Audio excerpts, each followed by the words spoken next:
This is Charlie Flo World Sports Show. I'm joined by Ella Masar, Houston Dash. I want to thank you for taking your time out to be with me tonight, Ella.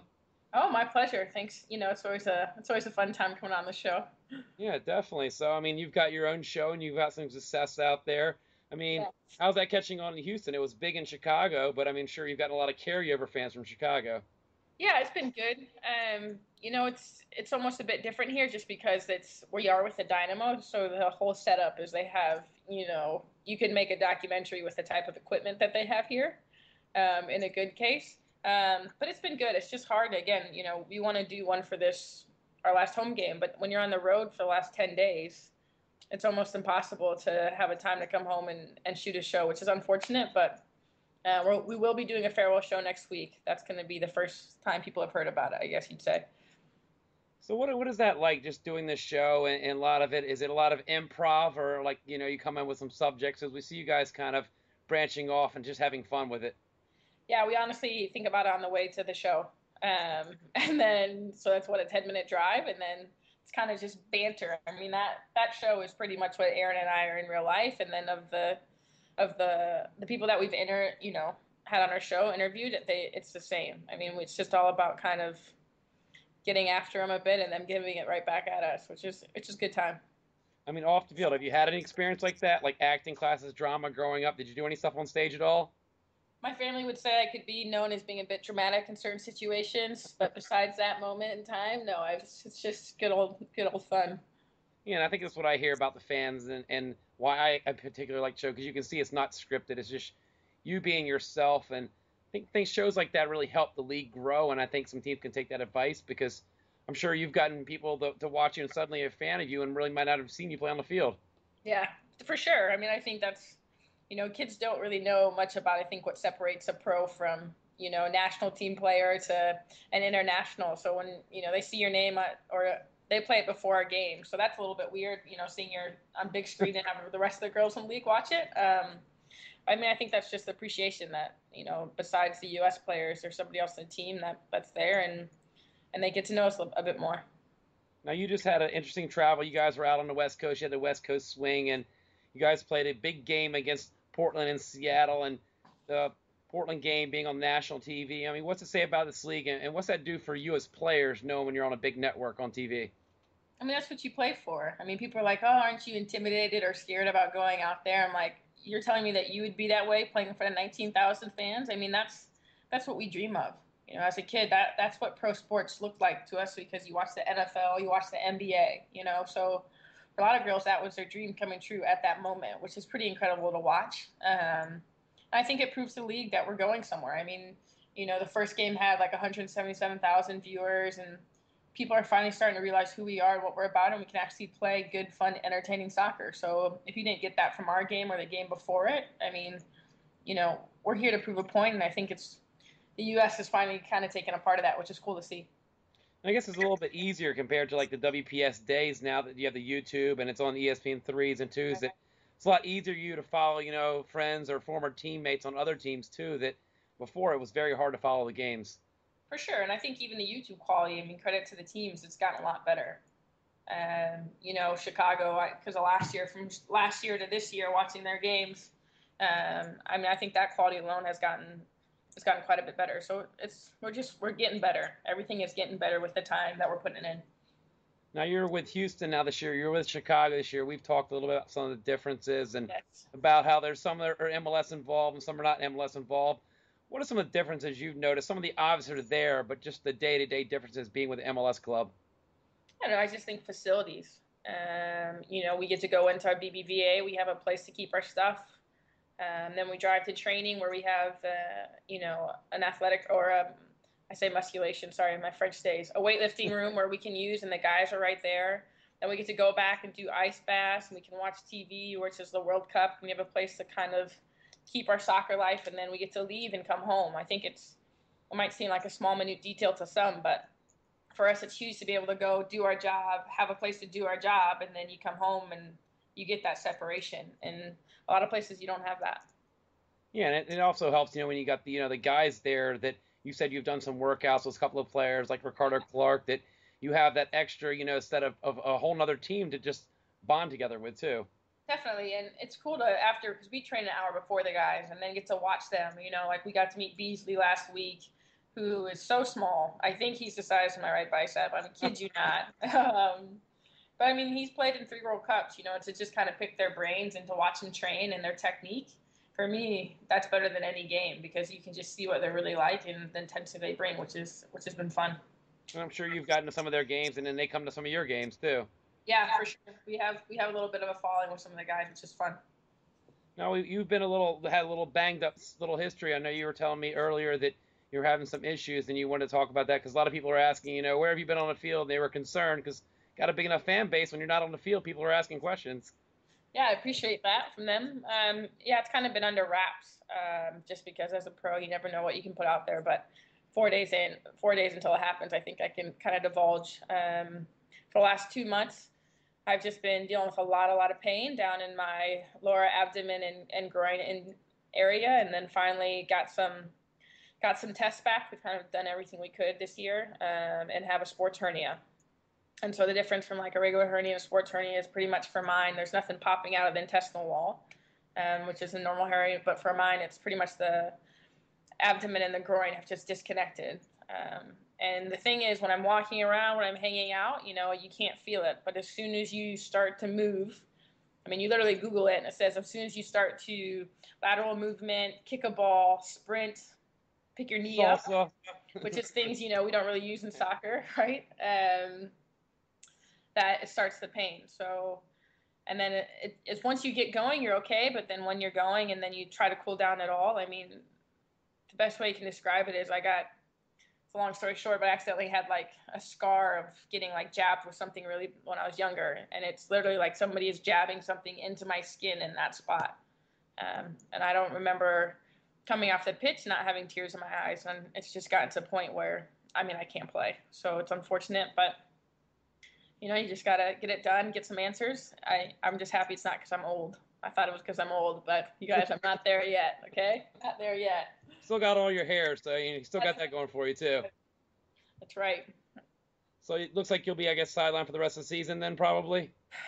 Tomorrow is my last official game. The thing it's been hard is if I get warmed up, and then, again, it's even hard if you get warmed up, then go back to the locker room and then try to go again. So, yeah. It comes down to Randy's decision. I can't give you 100% that I'm not going to play, but you've watched the rest of the last games. It's just not been feasible for me to step on the pitch, unfortunately.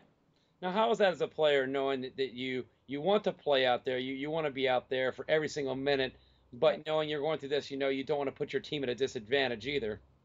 Yeah, I mean, it's just about what's doing the right thing, right? I mean, I could go on and give you 60% of what it is, but there's kids out down here training every day, giving it their all, and they're doing what I am, and they're at 100%.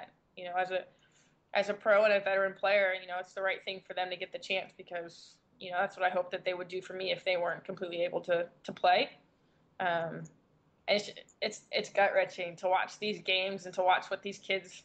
I say kids because our average age is like 23 years old, and they've been so good. They've stepped up. They've showed so much heart, but it's hard to have a player come off the pitch against, for example, Seattle, and she's crying on your shoulder, and she's so frustrated, and she's a rookie. And to tell her just to keep going. I mean, it's hard when you can't be out there fighting with her and tell her, I understand because I'm there. Now, when have you felt that role has changed, because years ago you were the young player, but when did it start really sinking in, hey, I'm the veteran, I can give advice, I've been there, I've been through some tough situations in my career? I think when they started calling me mom, it really started to hit home. The minivan now, too? You're going to tell me that? No, I mean, in Chicago, I don't think I necessarily had that role. I mean, we would split the teams up from young to old, and I was like the last one on the young team or the first on the old team. I mean, you had Leslie, you had Laura, you had Shannon, you had all these, you had Inca, Sonia, you had all these veteran players, where I'm just in a unique situation where Aaron's the oldest, and I, because of injuries, I'm the second oldest, and that's been around. So, again, we have a very, very young team, which is good for the years to come. It's just about kind of teaching them. And I think it's about just the emotional aspect of it and how long a 6-month season is and the draining effects that you didn't necessarily get and the pressures that you deal with from going from a college to professional. I mean, a lot of these kids didn't really play last year in the pro league, and they're coming here to prove themselves, or, they don't understand when thing you love comes into, thing you just love to your job. And so it's just about the ups and downs. But again, we have a great group of girls, so I think we've done well for what we've been through. Yeah, I've luckily gotten to see quite a few of your games live, watched them on YouTube, and went to a very interesting situation you were involved in, that a game that was supposed to happen and never happened, and it broke out to a baseball game, on the sidelines at Sky Blue, and you were doing a little pitching. Now, how did that come about? Just stuff laying around because y'all were playing with tape, a ball of tape, and like a piece of what our pole. Yeah, Becky Edwards and I, if we have anything that can compete, we usually do it. So I think it was just from the mind blowing amount of time that we were waiting there to play. I mean, it was just a ridiculous amount of time, and we just kind of like let's expend some type of energy, and that was just something that New Jersey, we're close to. I think somebody was talking about Philadelphia for some reason in the baseball team, and then somehow the Midwest got better than the East Coast, and things just got serious. But unfortunately, I think she won that one. I blame on the hernia. That was the start of it, That was the start of the twisting. Well, I got some video evidence. I don't want to release it, TMZ, but got you get a little curveball in there. It looked like, did you ever play baseball or softball as a kid? I did actually. I did. I don't know if it's actually played. I was the pitch runner for softball, but I don't know if people notice, but on my left or my right side of my head, there's this dent. You can probably see it. I can see it here. We're my on the brother site. actually Yeah. made a baseball bat when I was a young kid, by accident, he says. And I had like a lump on my head for 6 months, got called lumpy head. It was a very traumatizing experience, but pretty scared of baseball bat. So Morley watched and just threw a ball around with my brother and my dad.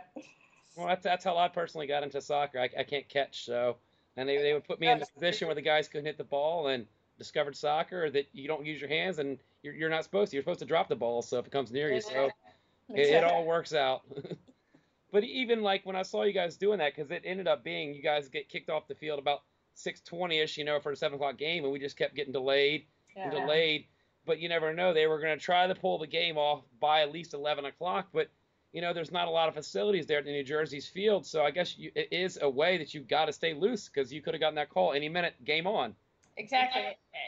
When you're waiting 5 hours in a small locker room, it's not a lot of airflow. I mean, there wasn't any. They didn't really. I mean, if you were in Houston, you'd at least have a TV. There you didn't have much, but you didn't even have backs on the chairs. So that was something you just got to keep moving. And again, you're waiting 5 hours to play a game. Who knows? I mean, we would love to play that game. We might make that game up. That's what we're hearing, and I don't know. It's just a long time. Injury is probably going to happen if you play at 11 o'clock at night after waiting 5 hours. It's not smart. No, and it is the right thing to do because of the situation, but it must be, like you said, be very frustrating when you have really not much to do. I mean, you guys ever prepare a situation? Anybody got like a deck of cards with them in their back pocket in case? Actually, we learned from a Chicago experience of the rain delay as well that we brought cards. We have a pretty serious spades game going on with some of us that we like to do, but then people do like dancing and then heads up, that game Ellen plays. There's a rapping game going on last time. I mean, things get weird, but it's always a good time. It's about the third or fourth hour, just starts getting a little weird. Yeah, you got to take some time out. Walk outside the locker room and come back in. Well, speaking like travels, like you're on the road, you guys, like I said, you guys just did that West Coast swing, and you have a couple of days between. I mean, I'm sure you get a little downtime. I mean, what's that like, seeing some of these cities like Portland and exploring Seattle, some of the cities that you don't really get a lot of time to spend in, but you might have a little time to explore and just like bond with your teammates? Yeah, actually, Portland, we kind of was the regular schedule. We flew in the day before, which is unfortunate because the All-Star game was there on Wednesday, but we were playing in Seattle. And being from Illinois, and then being from here, you don't get much mountains. And then going to Northwest and seeing so much greenery and all the the forest and all that kind of stuff. We got to go like paddle boarding, and we went kayaking, and just walking around and seeing the city. It's so cool. The coffee shop, that's something that I particularly love. So I don't think a lot of the girls wanted to leave at that point, but we enjoyed it. What's this experience been like in Houston? I personally don't know much about Houston. I've never been to the state of Texas, but what's that experience like? Did you have any experience of traveling down there to Houston or Texas area ever? No, I have not. There's 3 things I've learned to not like about Houston. One is heat. The heat, yes. And 2 is the driving here.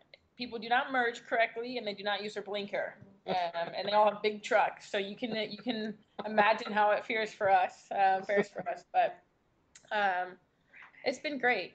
I mean, other than that, I really enjoy Houston. I think I have a whole new respect for the Midwest cool of the summer because it's something else here.